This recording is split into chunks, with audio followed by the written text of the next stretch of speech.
Turnstile dropped their new album, Never Enough. Okay,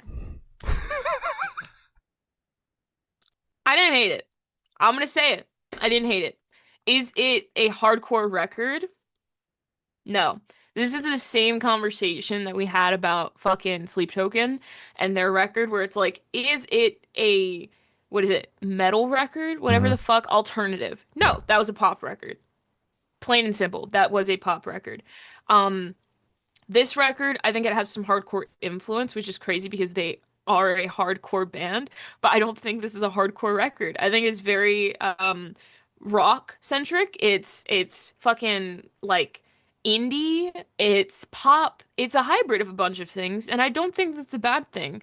I think that they do it very well. I think it is very eclectic, and I think it just sounds good. I mean, the singles that they dropped, I mean, Never Enough, Seeing Stars, Birds off of second, third, maybe fourth listen. I don't know. I gave it a couple because I want to like Turnstile. You know, it's one of those bands where it's like I'm gonna keep poking at it and hoping it changes. It changed. I like Birds on the third, fourth, fifth listen. I don't know. I think it fucks. Um, it's funny because the first half of the record definitely feels more indie to me. Almost it reminiscent of the Five Sauce record that they dropped, Five Sauce 5, where it's Hmm. kind of like spacey, still some rock, remnants from Calm. I'm referencing 5 Seconds of Summer. But still just kind of like taking a step away from that, trying to like carve their own path, trying to do something else, do something different. Which is fine, but it's not hardcore. Towards the end of the record, it definitely does get heavier. There's a hardcore song on there. It's definitely not as crazy as I had hoped it was gonna be because again, I'm coming off of like a gang called Speed, you know, where it's like that is my full introduction to hardcore and sitting down and listening to a hardcore record and going, this fucks. So it's kind of like walking into this with the expectations of this is hardcore's biggest band right now. They're playing Coachella. They're playing Lollapalooza. They're fucking headlining all of these. They played fucking Camp Flogna on main stage, like 2 artists before Tyler the Creator. Like you are a very prominent big band. I'm walking into this like, okay, this is like real hardcore shit that I'm gonna listen to. And it wasn't. Hmm. That's fine. I think a lot of people are in denial about it, just like how they were in denial about Sleep Token. Guys, it's okay for your band to switch genres. It's okay for them to make a hybrid record. It's okay for them to have a record that has remnants of what they did on their last record, but not a complete copy. And that's me, who was just talking about, when. Oh, I'm still attached to Internal Discussions by Sharia Moore, their fucking debut EP. Like, I think it's great. I think it's great to see a band this big and prominent still switching it up and still feeling creative and free enough and not scared to change their genre or do something super artistic. Not saying that they weren't artistic before because there was like fucking alien sad song on their last record. You know what I'm talking about, right?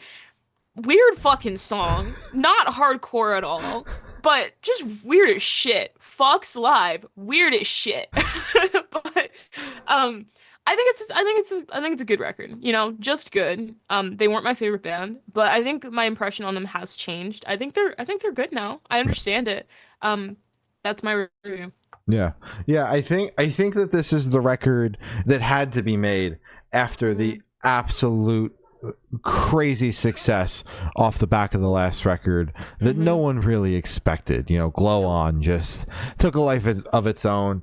And it Yeah. was already towing the line of experimenting with other things outside of the genre that they came from, which is hardcore. But Hmm. they really had two options: either go all the way in and make Hmm. a hardcore record and shoot for mass appeal that way, or just go all the way and get super experimental and take influences from all these other massive sounds and just go full-blown mass appeal. And that's what they Hmm. did. Hmm. And I don't think that there's anything wrong with that. Leading up with the singles, I was joking, took 3 singles to find a single guitar riff that was But it that actually was could actually like sing. actually heavy. And it did take 3 singles. It did. but I think that the singles leaned a lot on that. This is the direction we're heading. We're heading mass appeal. We're heading and doing all of these other crazy things and kind of saying hardcore adjacent with a handful of songs, and living in the scene and, helping to prosper the scene, but we're not a full blown just beat down hardcore band. And the record showcases a lot more of the full picture, whereas I think the singles were really giving us one side, and it was the side that maybe you and I didn't want to see of the band necessarily, or at least so much of, because I don't think there's anything wrong. I also came away enjoying the record a lot more than I thought I was going to. But going into the album, I definitely was expecting basically like an atmospheric work of art that maybe has a handful of guitar riffs, because that's what the singles had me thinking, that they just went full-blown artsy and they're just like, fuck it, if people like it, they like it, if not, we'll just keep playing Glow On. People like the last record, so we'll just keep playing that one if this doesn't work out. I still don't like the way it opens with Never Enough. That shit sucks. It's atmospheric as fuck. It's the definition of what I thought this record was going to be, and it doesn't fucking go anywhere. It doesn't. No. Even and I'm glad they put it as an opener, because if they stuck it in the middle of the record, it would totally fuck the flow up. By the way, I think the record flows really well, because I do think they have a really nice ebb and flow and weaving together of ensuring that there's still the harder songs on the record are woven throughout the album, so there's not just a clump of them somewhere in the middle of the record and then there's all these other different sounds all around it and then you're like, all right, here's the heavy moment, and then you're back to whatever the fuck they made for the rest of the album. It's woven together. So every few songs, you get some weird songs that go on way too fucking long, and then you'll get to a nice real sick riff, and then another fucking atmospheric weird thing and sick riff. So I appreciate the way that it's track listed and the way it flows, because it kept my attention for sure, even though there were moments in the record where I'm like, what the fuck are they doing? It kept my attention. But yeah, I like I said, Never Enough as an opener, I don't like that song at all. Opener, single, fucking, you could play it live, like I don't care wherever you put this song. I don't think I'm gonna like it. It drones on, it doesn't go anywhere, and then has the audacity to have a 1.5-minute outro, which is just the real icing on the cake. But that is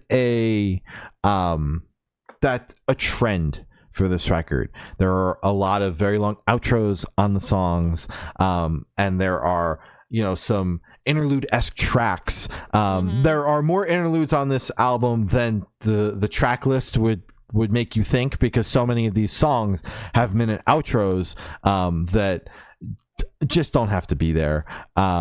It's like the 1975 record from like 2022. They don't build into anything.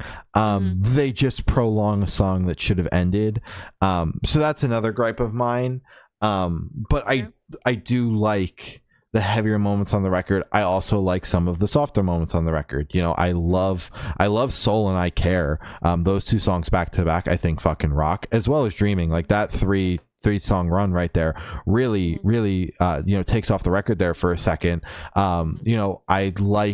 I like Look Out For Me until it goes on for way too fucking long, because it is a 6-minute song. But they decide at the 4-minute mark to just get really atmospheric and then have a 2-minute outro that I'm not a fan of. I like Seeing Stars, one of the more atmospheric songs, but I think that song is really dope, and it flows very nice into Birds, which I really dig. And then I like the last couple of songs on the record with Slow Dive, Time Is Happening, and Magic Man. I think it wraps up very nicely. But largely in part, this is, like I said, I thought the band was going to go full blown artsy and get really weird and kind of do whatever the fuck, because that's what the lead single had me thinking. I'll be honest with you, that's what the lead single had me thinking. The bar was in hell. The bar was literally in hell. This isn't a hardcore record, although I'm not going to harp on that because that's not what I was expecting at all. And if you were expecting that after hearing the singles and expecting to hear a hardcore record, we were not listening to the same singles. That's for goddamn sure. but I think the record's just fine. I don't hate it as much as I thought I was going to, and I could even see myself coming back to certain songs on this record, even more so than Glow On, because I really don't care for Glow On. I am not a fan of the album. I actually enjoy this record more in the direction that the band has headed with this album, and just kind of going all the way into like, you know, experimentation and mass appeal and all of that, whereas Glow On was kind of towing the line and seeing if they could do it. I like this direction, and that they just went full force with it. So I think that there are some songs on here that I could see myself coming back to, and I did wind up enjoying it more than I thought I was going to. But yeah, still not a hardcore record, like I said. Nope. But if you expected that, I don't know what to tell you. You're wrong. We weren't listening to the same songs. You were listening to the wrong band.